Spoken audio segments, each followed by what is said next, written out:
গতকাল নদিয়ার গাংনাপুরে আক্রান্ত এক বিজেপি কর্মী বাড়ি যাওয়ার সময় শুভেন্দু অধিকারীকে দেখে তৃণমূল কর্মীদের টানা চোর স্লোগানে মেজাজ হারালেন বিরোধী নেতা।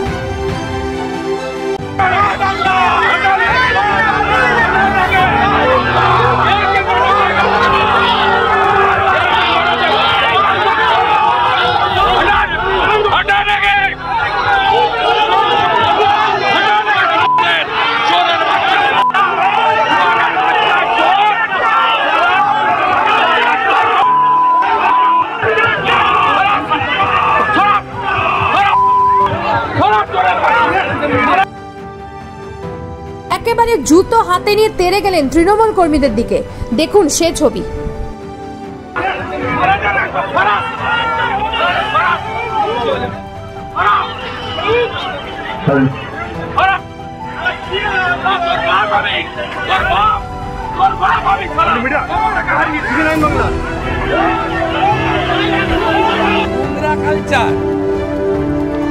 নোংরা কালচার চোখের সামনে দেখেছেন, ভেবেছিল কাঁচ তুলে পালাবো,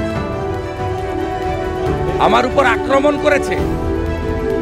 আপনাদের সামনে আমি গাড়ি থেকে নেমেছি, আমি ওদের মোকাবিলা করেছি, আমি একা মোকাবিলা করেছি।